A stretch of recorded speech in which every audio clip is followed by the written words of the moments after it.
Welcome to Best Ever, the show where we explore how effective self-management creates the foundation for positive leadership outcomes. I'm Scott Eblin, and in every episode, I sit down with notable leaders to uncover the routines, mindset shifts, and strategies that have helped them lead at the highest level, and the difference that's made for their organizations, families, and communities. Today, I'm excited to be talking with digital innovator and leader Donagh Herlihy. Following a stellar career as a senior executive and chief digital and information officer in companies like Wrigley, Avon, Bloomin Brands, and Subway, Donagh is now drawing on all of that experience to serve as an advisor to Incept, a company that is deploying artificial intelligence to streamline the ordering process for restaurants. Originally from Ireland, Donagh has established a global reputation as a transformational leader who leverages technology to improve the customer experience, employee satisfaction, and drive growth. All right, Donagh Herlihy, welcome to Best Ever. Hey, Scott, thanks. Great to be with you after 15 years since our last conversation. Yeah, the audience should know that I first met you when I was working on my book, The Next Level, and you were kind enough to give me an awesome interview for that book, which is still out there in the world today as part of the book and Right. your insights. And so great to have you here and be a guest on Best Ever, my Yep. newest project, so to speak. So I want to start kind of at the beginning with you. You grew up in Ireland, studied industrial engineering at Trinity College. I've had the opportunity to go to Trinity College, beautiful campus. What was the path that led you to the U.S. and a career in being this technology innovator that has focused on transforming the way companies do business? How were there early experiences or mentors that set you on that course? As a degree serendipity, as a college kid in Dublin, I went to Boston the last 2 summers I was in college, and I actually worked in a shipyard, which no longer exists in Boston, but refurbishing U.S. Navy frigates. And I was struck by the cliche being true, the land of opportunity, working with blue-collar people, great lifestyle, good standard of living, their kids going to college, 2-car families, taking vacations. And, I looked at the US and I went, this is really a great place to build a life. And so years later, after about a decade working in the UK, in the automotive industry, and then for, ironically, a big Boston company, Gillette, I said to the leadership of the company, hey, if and when the right opportunities come in Boston at the global headquarters, I'm interested. Sign me up. I'll take a chance. I'll go over. My overarching desire was to live in this land of opportunity, to work with these people. If you think about English culture and English business culture in the 80s, we had executive dining rooms that were separated from staff dining rooms that were separated from the factory floor, the blue collar working cafeteria. We had an environment where you would talk with and meet with your own boss, but you rarely saw the people above your boss. It was very hierarchical. There was I'd call a veneer of politeness. I felt suppressed issues, business issues. People were being too polite around problems. And then, when I started working for Gillette, albeit in the European headquarters, I started seeing business leaders coming over, American business leaders, extremely informal, very direct, inclusive. And I went, that's the way I want to work. If there's a problem, call That's it really, out. And, let's yeah. not be political or polite. Let's get together and solve an issue. And that's kind of how I'm wired. So I wanted to be in that environment. And I trusted that if Yeah. I got into the environment, I could make my way into a role that was fulfilling. Over the course of this long, very successful career, you've had lots of different industries, lots of different companies at very senior levels. What do you think the top 3 to 5 words are that people who worked with you, people that were on your teams, have used to describe you as a leader and a person? Just Donagh is this, that, and the other. Fun, sense of humor is critical. So definitely fun. Impatient, we can never go too fast. But, as I've gotten older, I've understood the unintended consequence, the shadow of the leader better in terms of, driving sense of urgency. I think they'd say I always have their back. So it's safe. If I'm leading a function or a team or a geography, it's safe for the people in my team to screw up because I'll own it. Now, obviously, I think they'd also say he's decisive on talent. So um, part of owning it is really understanding the capabilities of the team and making the changes you need to make. But they'd say I have their back. I think another thing they would say is he comes at tech from the front lines of the business. Hmm. And I think that goes back to starting my career as an engineer on, factory floors in the automotive industry, and then later on in supply chain management using technology before I actually went into technology as a practitioner. I always felt I brought a lot of value to my teams by bringing the issue and articulating the issue or the problem to be solved through the eyes of the end user. How did this is something I actually wanted to talk about a little bit later, but let's just jump to it now. We talked before we started recording. I've been following you for the last several years on LinkedIn when you were the chief innovation officer, I believe, and digital officer for Subway. Did I have the title right? Now, you've Close. expanded it, but yeah, chief digital and technology officer. Okay, good. You'll take the I'll innovation take piece. innovation as well. Yeah, yeah.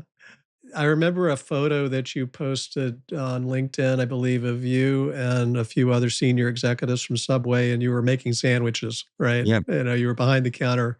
You were sandwich artist for the yeah. day, and I thought it was a great photo. And a lot of times you see photos like that, and it is kind of a grip and grin kind of photo op on LinkedIn. But how often did you get out to the front lines at Subway, and what were the particular benefits of that? Yeah, well, the photo was actually me and other sandwich artists, and it was before I joined Subway. And when I agreed to join Subway, and I got the usual, our head of HR sent a very thoughtful orientation plan and the usual meet and greets with the executive team and other key staff. And I said, look, before I go there, before I walk into the building on day one, I want to work in restaurants for a few days. So one of the franchisees in St. Petersburg, where I live, was kind enough to let me into his restaurant, didn't tell the other staff what my role was.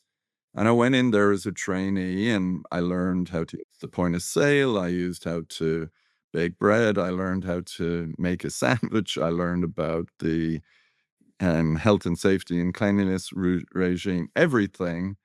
Really fun. And of course, it gave me a lot of insights as to friction in the experience for the guests, friction for the experience of the sandwich artist and the frontline worker. And so it was a really easy way, and it's something I do time and time again when I'm starting with a company.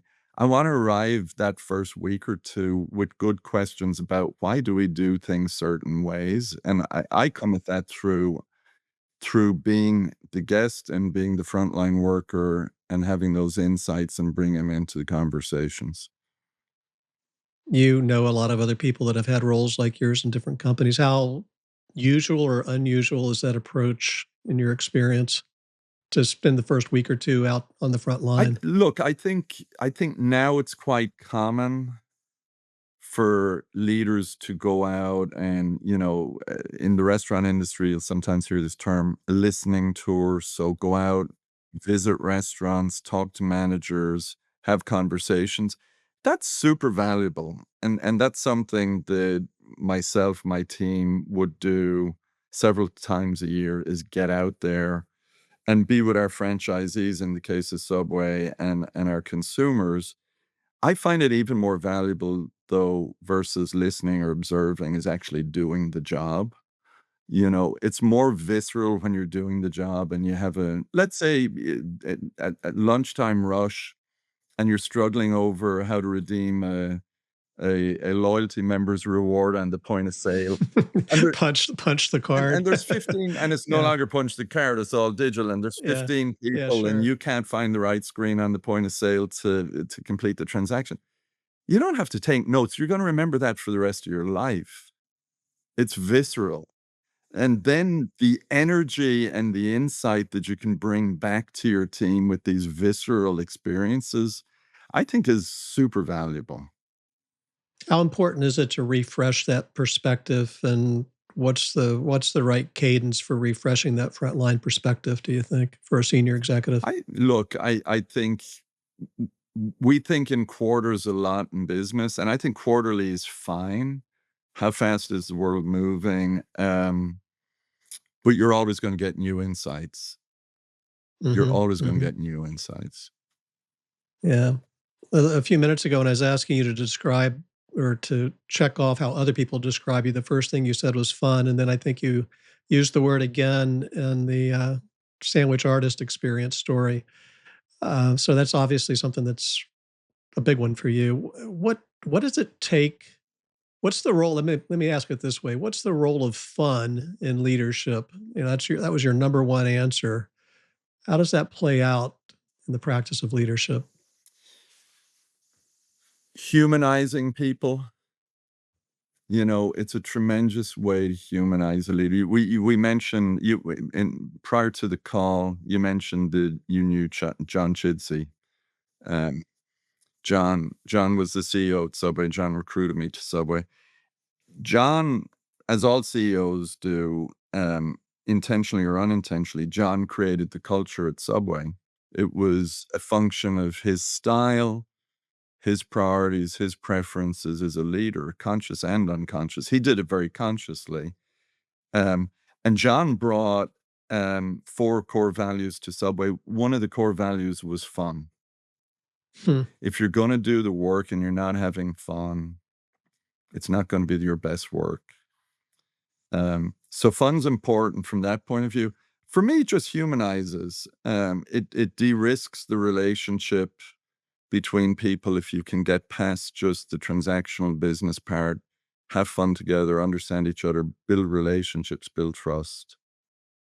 How do you make fun feel authentic versus the forced fun that we sometimes see in a corporate Oh, environment? and when I say Like the fun, Scott, I'm not talking about, hey, everybody must go to Top Golf on Friday afternoon and we all must be together for 3 hours. That has its role.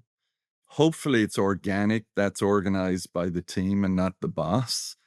Um, for me, the fun is in the humor. I have dry wit that thankfully most Americans do understand somewhat. Um, but I have a lot of yeah, humor and informality when I'm working with people in meetings, and people get to know me that way, and they see the human side. yeah. Is it sort of take the work seriously, but don't take yourself seriously? Is Yes. that a Yeah. perhaps a Yes. summation? Exactly. Yeah, Yeah. yeah, yeah. Love That's it. why you're a coach and I'm not. Pithy summaries. That's my specialty. And I learned that at Davidson with John Chidsey, liberal arts. So talking about agility, how do you cultivate agility within teams? What have you learned about that over the years? And I'm really curious about, are there learning strategies that you have both for yourself and for the teams that you've led over the years to stay agile and flexible? Great question. And it's not to me about processes or agile ceremonies or certain roles like scrum masters or tools. It's really a mindset of experimentation over analysis, paralysis. It's a mindset of, open, transparent communication across people and teams. It's a mindset of empowerment for the team, but the team also being willing to take accountability. Um, and it's not easy because, especially if you're in a culture where, let's say, it was more paternalistic or hierarchical or command and control in terms of management style, and you're trying to create empowered, self-directed, more autonomous end-to-end teams to pursue certain missions, it, people embrace the words, but then having been trained to go to their boss to get their direction, to get their priorities or whatever, to switch that mindset in a group of people to, here's the mission, but you've got to sequence the work. You've got to plan it, and you've got to build the plan. You've got to own the plan. When you hit obstacles, you've got to adjust the plan, and you've got to take that empowerment. That actually takes some training.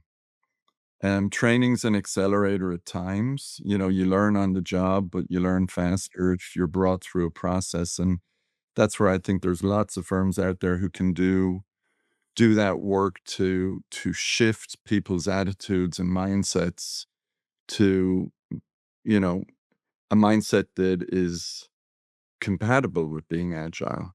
Yeah, the phrase that came to mind was you're describing the challenge of this is culture change. Does that land? Yeah, it really is culture change. It's very hard to do agile in a silo. And Mhm. so, if your enterprise has a certain command and control traditional structure and culture, and the CTO or some other functional leader wants their team to operate as an agile team, there's going to be constant friction between the team and the rest of the organization. Mhm. What was the biggest culture Uh, change you had to lead in your career, kind of related to everything you've just said? And what was the outcome of that? Where did you start and where did you end on the culture change? well, if I take Subway as the most recent and freshest transformation, and if I boil it down to what we did in the technology organization, Subway was lagging restaurant, fast food QSR restaurant competitors in their use of technology. The team had been moved around between different leaders. It had gone through a couple of um, layoffs. It had gone through a big outsourcing process. So when I got there, there was a lot of skepticism in the remaining team about any new direction or any new leader because they had several leaders over the years with shifts in direction. And, the unfortunate reality was a prior leader had done a round of layoffs and said that was it, and had come back 6 months later and said, "You know what? We gotta go again." And it's that mistake you see made over and over where you promise something you can't deliver on. Um, and so all I did at the beginning, my first town hall, my first day, I said, "Hey, this is me. This is my family. This is what I value." It was May 2021, and we were losing. Our team was about 150 people internally, 1,500 externally. We were losing about 5 a week. We had 40% open positions. And so it was bleeding talent because the talent didn't trust leadership and didn't trust the direction yet. And all I said at that first meeting is, "It's gonna be a good year. We're on track to hit our budget. Please give me till next March and stay for the bonus, and if you still don't like it in March, leave. Leave at my blessing." And so I begged people to stay, and of course, people kept leaving, but in lower numbers. And then what I started doing, my whole focus that first 6 months was hiring, bringing in really good leaders. I changed out all of the leaders except one who reported to me. I brought in new leaders who in many cases, I'd worked with before. That was a tremendous advantage. So I knew and trusted them, they knew and trusted me, but they had a similar value set. And, we just worked through a process of then bringing people through the organization. Every 2 months, we'd have a town hall. We'd have a slide. Here are all the people we promoted since the last town hall. Here's all the people who have new jobs since the last town hall. Here's people who've new certifications. and we instill a culture of gratitude. And my inner critic is loud in my head all the time and every day, and I can therefore be critical also of things around me. We brought a culture of gratitude. We would have shout outs where team members in town halls would stand up spontaneously, thank another team member in another function for work they did or how they helped them get a job done. And we just kept building on, we're going to be grateful for the effort. We're not going to be critical. That's such a powerful idea. How did you land on gratitude as the glue really that brought everybody together? I just knew that gratitude made me better. Hmm. If I went into the office and I coached out of curiosity and gratitude versus criticism, if I went into the office and I made it a priority every day to thank people for what they did, which doesn't come naturally, right? It's not innate, but it's a habit. If I make that a habit, then other people start doing it. Other people in my organization start doing it. It's the shadow of the leader, if the force multiplier of that habit, and, it's so important because we all wanna feel appreciated. How'd you keep yourself honest on that effort of gratitude? Did you have a personal score chart or scorecard or chart that you were using? Like how many times you've said thank you today? I mean, how did you said it's not natural for you, but it No, sounds like it became not that natural. structured. Yeah, not that structured, but actually, I'll fess up. It was a repeating calendar entry at 8 o'clock every morning. First thing I'd see in my calendar would be that word. And I learned from my own outside of work, my own well-being. I have a practice now. Look, I'm 61, so uh, as anyone at my age, I've had some ailments over the years. I start each morning thanking God for the resolution of various physical ailments. And then I thank him for the relationships with my family, and then I Yeah. thank him for our health and prosperity. And so I find if I start the day with that mindset, it's better for me. If it's better for me, it's gonna be better for the people who interact with me. And then the other thing for me in terms of being my best self, you know, exercise in the middle of the day. You've had a morning, you've had a bunch of meetings. It might be starting to wear you down. You might have a big issue. You might be grinding on something or stressed about something.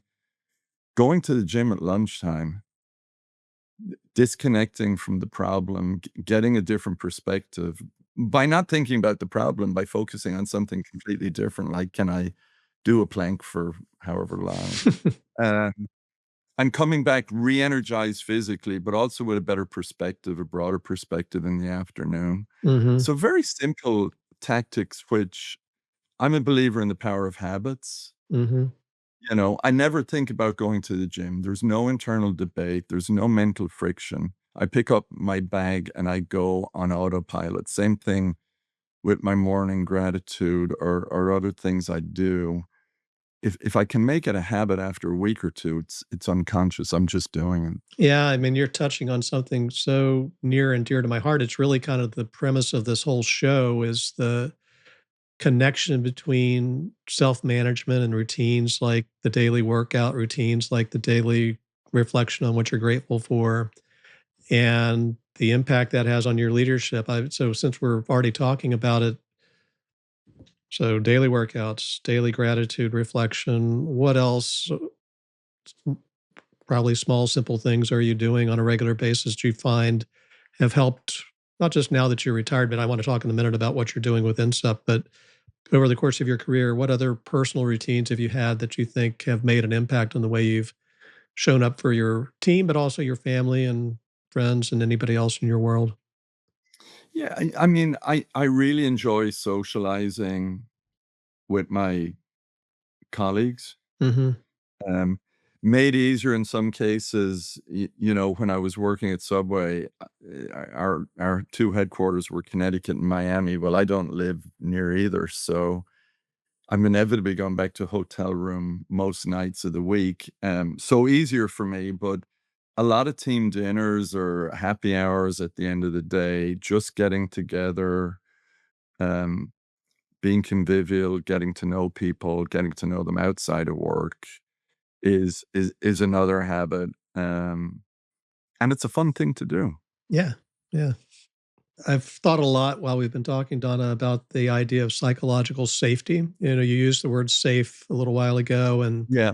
Yeah. it sounds like whether you were using that, it's from Amy Edmondson at Harvard. I think she's usually credited with coining the phrase psychological safety, but sounds like you've really done that a lot throughout your career, try to make it safe for people to take a risk and fail and learn from learn from that and so forth. And sometimes though, especially in technology, as big as an enabler of growth and customer satisfaction and employee experience and everything else that it can help, sometimes it can lead to like really big fiascos. I'm thinking of Sonos. I have a Sonos system in my house, and they updated their app, I think, a year Yep. ago, and just I don't know how many hundreds of millions of dollars they've lost since that app was Yeah. updated because it just basically froze people's system for months on end.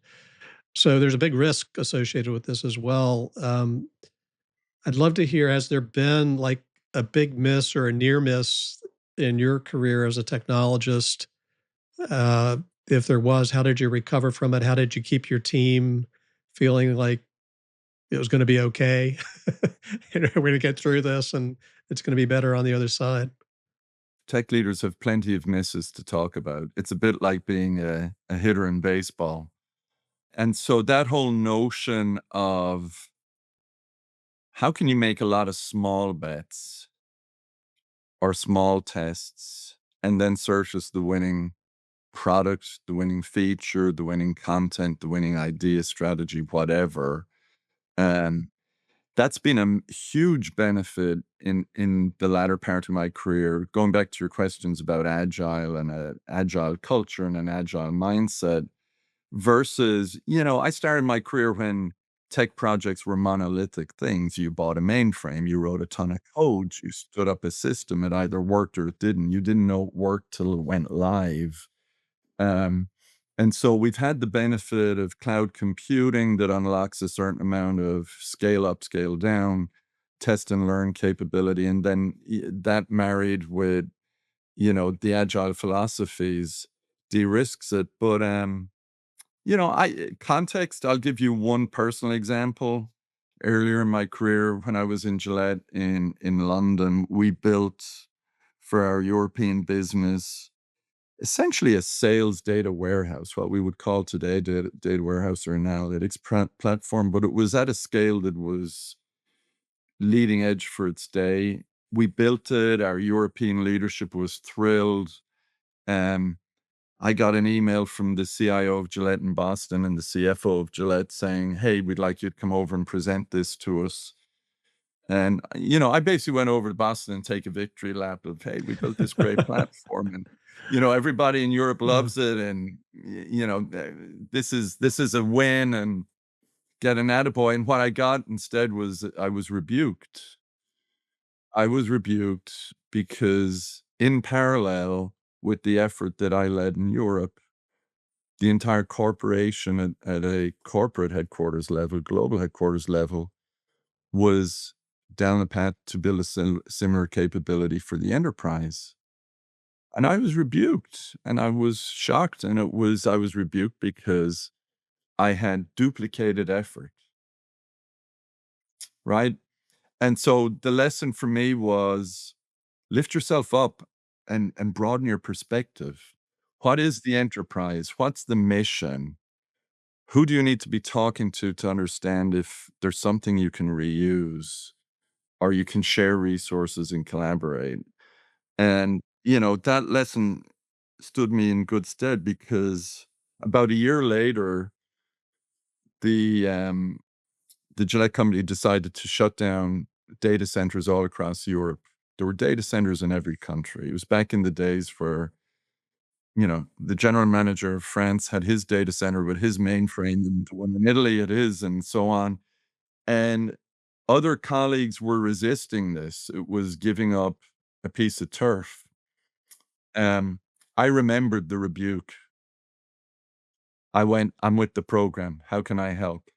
I volunteered our division to be the first division to collapse and centralize, and we did. That was why later on I understood I got the job at Duracell.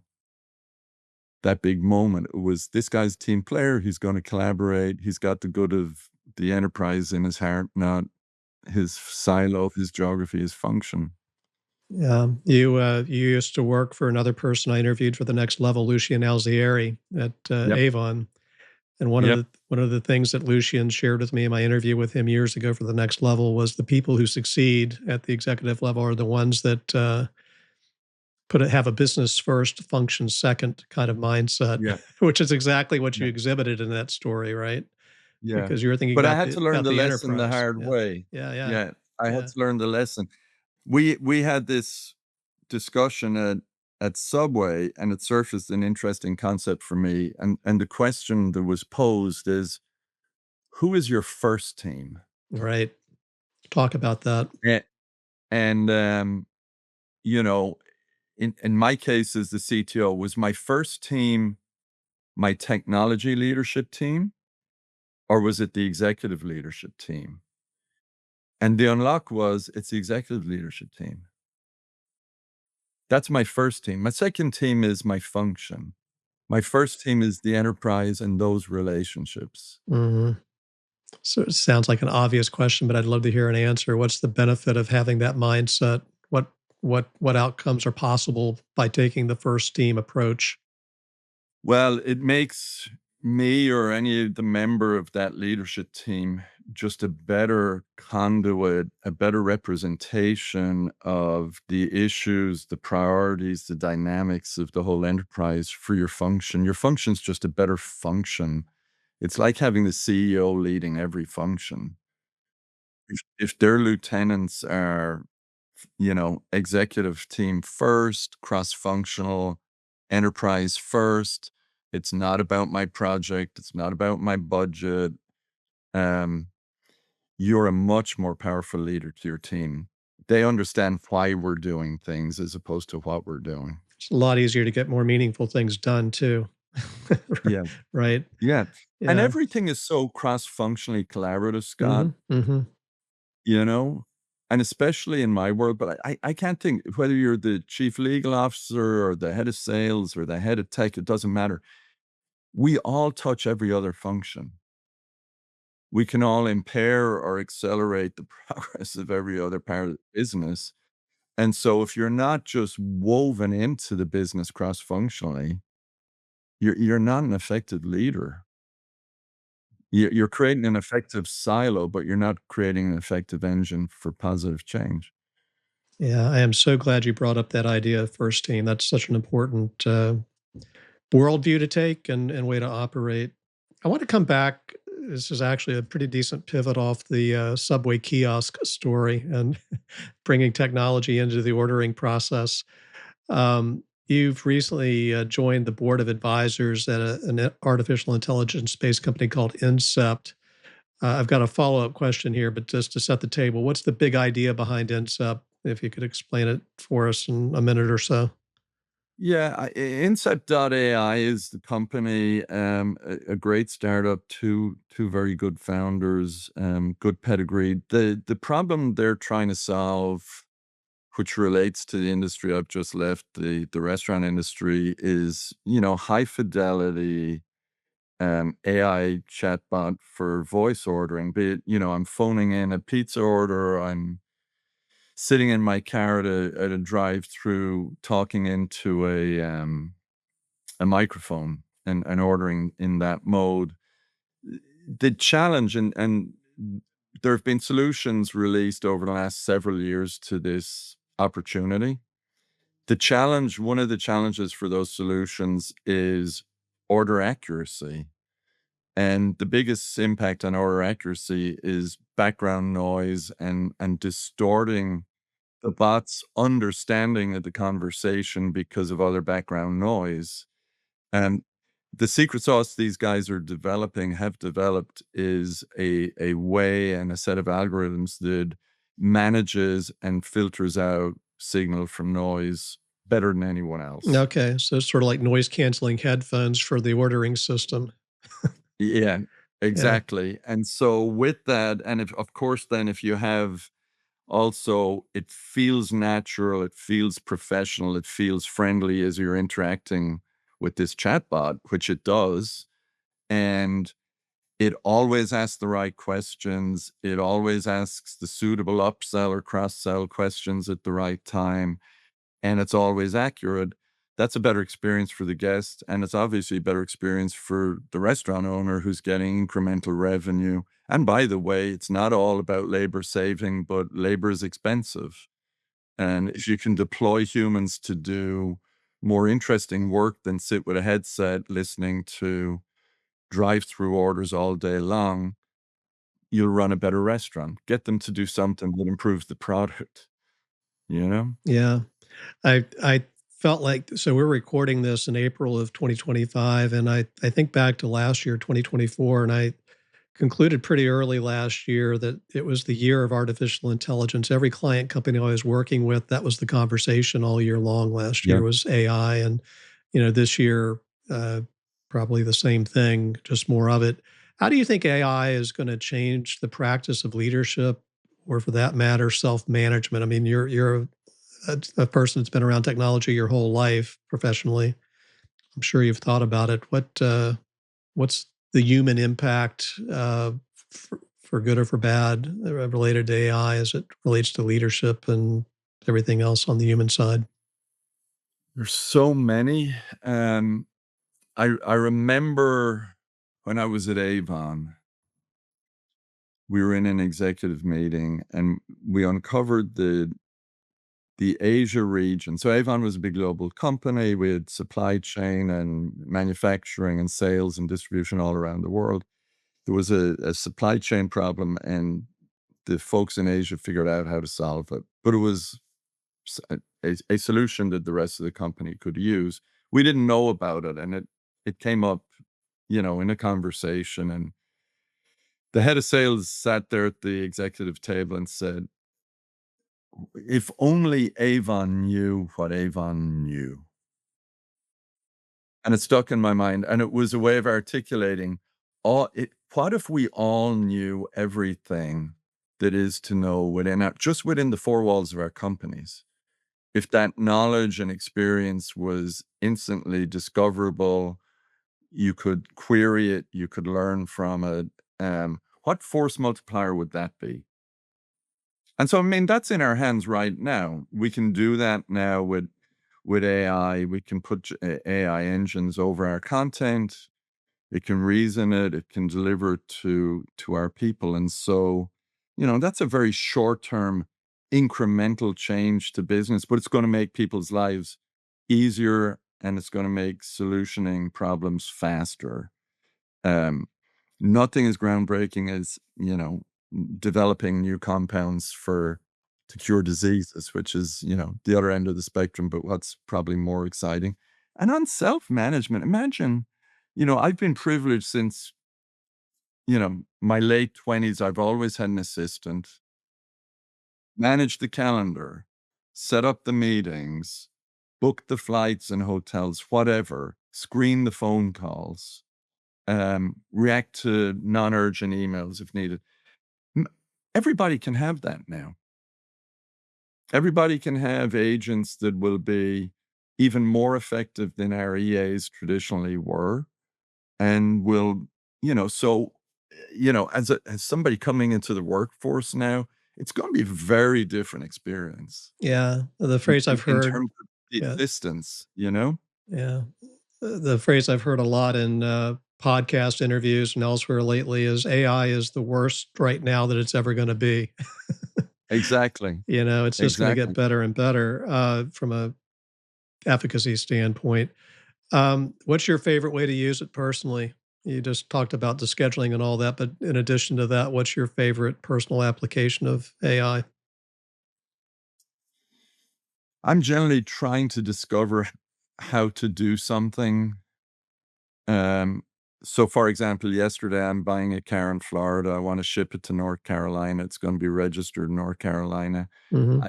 I I don't know what the process is, but it's very easy for me to go into an AI bot and go, Yeah, "Hey, this is what I'm doing. yeah, yeah. I don't know how to do it. Tell me how to do it."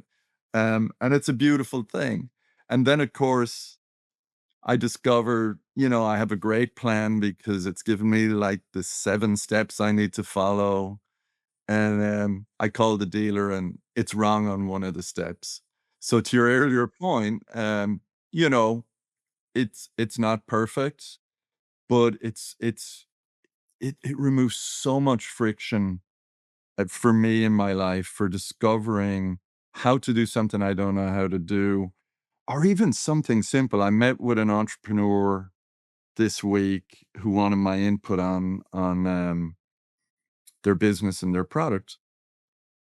It was nice for me to go and say, "Hey, I know certain things I want to talk to this entrepreneur about, but remind me, what are the 10 things I should probe if I'm looking at a new business venture?" Mhm.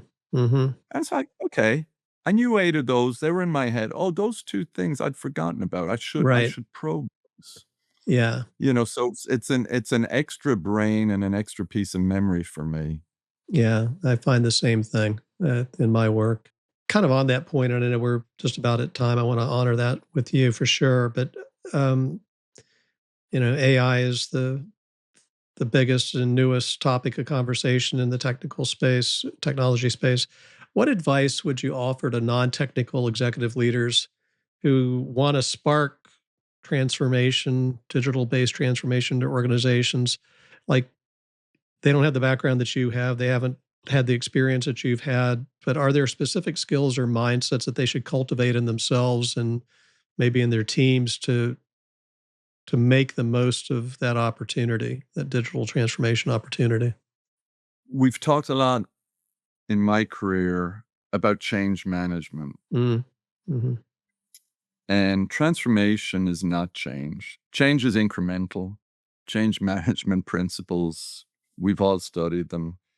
Um, Transformation, when we say transformation, it means to me it's going to impact in a fundamental way the enterprise.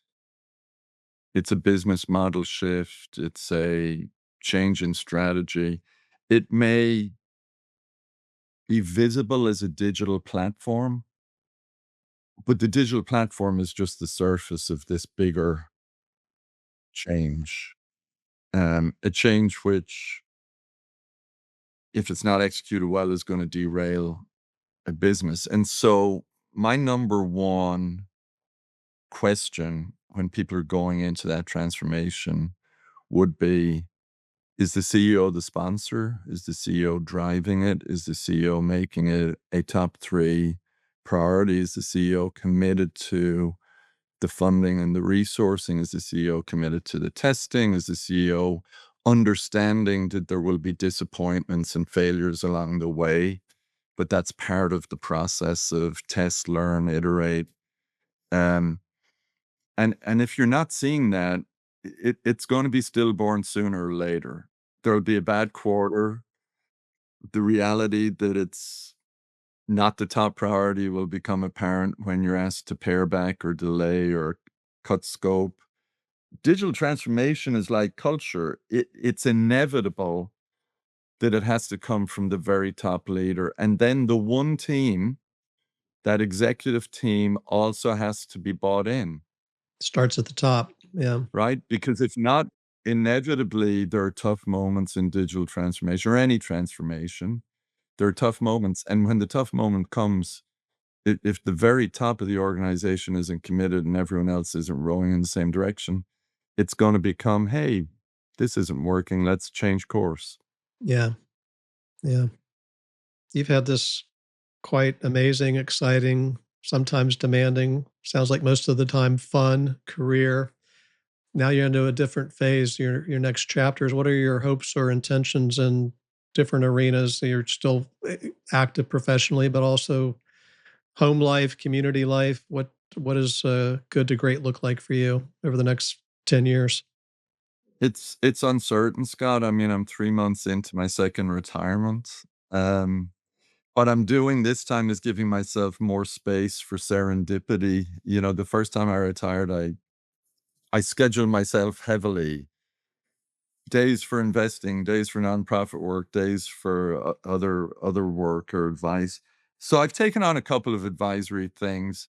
So far, it's about relationships. I spent, a month in Australia with my wife in January, having been away from home so much recently. That was great. I've had 2 trips home to Europe to see family in February and March.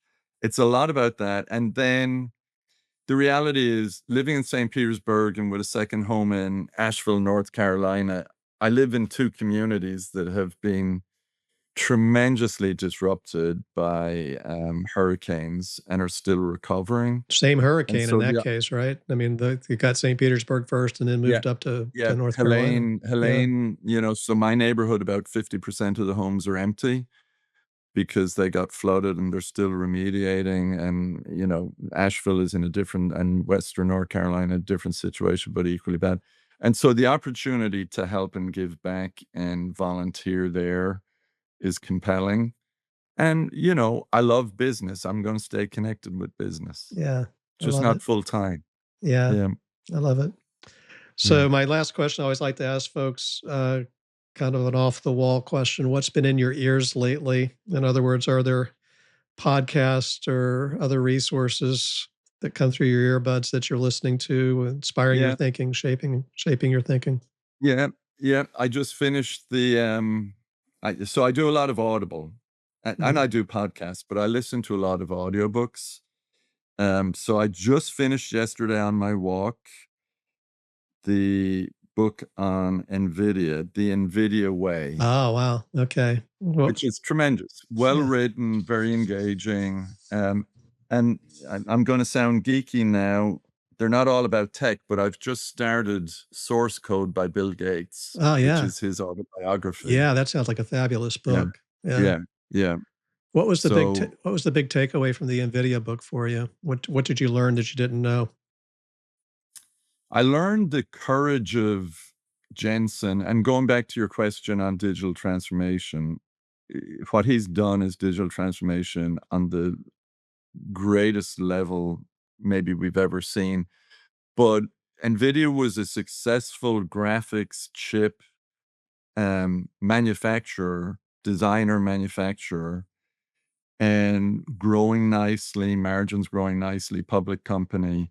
He had the courage to invest in the software CUDA, which is the power of their business and their GPUs now, took their margins down. Wall Street was screaming. He had the intestinal fortitude to stick to his vision. And instead of being a niche provider of, graphics accelerators, they're the backbone of artificial intelligence for the globe. Yeah. And he Yeah. did it because he believed in his vision and he was willing to profit less and fight off investors for a period. Yeah. I can actually say that I have bought an NVIDIA chip because my now 35-year-old son, when he was a 15 or 16-year-old gamer and building his own computers, wanted an NVIDIA graphics card, right? There So, you go.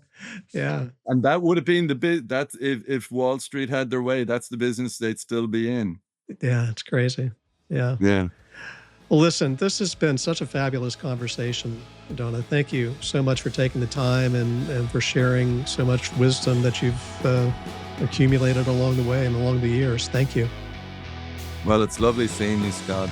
Yeah, really good to see you. So, yeah, best of luck with everything.